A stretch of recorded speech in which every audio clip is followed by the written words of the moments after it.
Now that we have a better understanding of the neutral zone and the transition zone, I think it's time to look at the offensive zone. And I'm going to put three concepts out here that I think will help explain it. One is going to be position. Two is direction.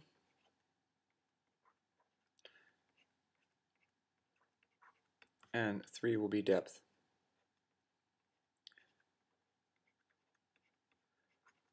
Okay, we go down here to the court. You'll remember that when we transitioned from the neutral zone up into the offensive zone, we played a little position ball. We kept the ball deliberately on the side of the court that we're on out in front of us because that's the offensive axis of the shot, and it positions us better to defend our own court. So why don't we just come running all the way up here to the net? Let's say we come in, I'm going to stand right there. I can't miss a volley from there. We're going to assume my opponent's hitting the ball from over here somewhere. Right there, I come up there, I got it all covered, right? Except I'm going to get lobbed for sure. So that's not going to work. So we'll erase him. All right. Okay. Why don't I just stand here? That way I can't be lobbed. If I stand back here, and you're going to see that from over here the angles are too great to defend. So we're looking for that happy medium. And our position that we're going to want to play from, assuming I put my opponent over here in this area like this, I'm going to want to play from about right here. Just off to the right of center. We'll get this guy out of the way here.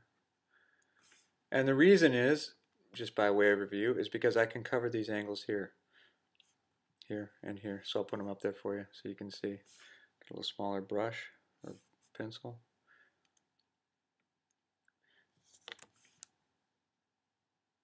That's a possible. And that's a possible. So my goal when I'm positioning is to be halfway in between here and here. I can cover those shots. To be close enough to the net so that I can close in on any ball that's up high, and to be far enough back that I can cover the lob. Let's talk about the direction I want to hit the ball now. So let's say I've come up here, I've done a good job. My opponent plays the ball over here toward me kind of low. I step in to play this shot to this position here. If it's low, or I should say this to keep it simple, if I can't hit a winner on this ball, then it has to go back over here. It has to stay in front of me. And the reason is that you will see what happens. Let's change the color to keep this simple. Let's say I get a little greedy on that ball, so I come over here, and now I'm going to hit it cross court through the sideline like this. Well, as my opponent comes over here and tracks that ball down, they're going to be presented with the following opportunities. This one, and this one. These shouldn't be any strangers to you now. And so let's take a look at how I did the first time. If I put the ball back deep, I'm still right in the middle. I can step back to this spot here, back into my original position pretty easily, and I'm still okay. I'm still pretty cool. I've got this covered. But if I put the ball over here and this dude tracks it down over there, I've got to get myself all the way over. I'll change the colors, this makes sense, to now this spot here. So I've got to get from here, where I hit the ball, over to here. And I'm not going to make it in time. The only time I'm going to hit the ball cross court is when it's going to be a winner. And so if it were to float up here, my opponent's up here like that, then let's change the color here to keep it simple. Then I would take this ball through the sideline here for the cross court winner. This one won't be tracked down unless you're playing somebody very fast. So that I think handles direction, and now let's talk about depth. Clearly, we already started on it, right? So if I'm going to hit a winner from up here, if the ball's high and I can get this angle, then I'm going for the short angle for the winner. However, I'll change colors here to orange. If this ball is low and I've been sort of neutralized my opponent, now it goes back on this line here out in front of me because I can cover it, and depth is really important.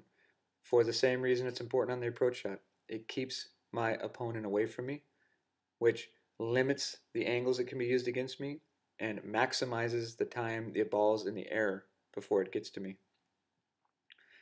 Hope that makes sense. So we choose our position based on court coverage. Close enough to close on the net, far enough away to cover the lob. We're playing position ball. We stayed on the same side of the court as our approach shot because if we played it cross court, we wouldn't be able to get position.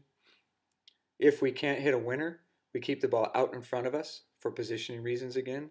And if we can, and we keep the ball very deep as we can.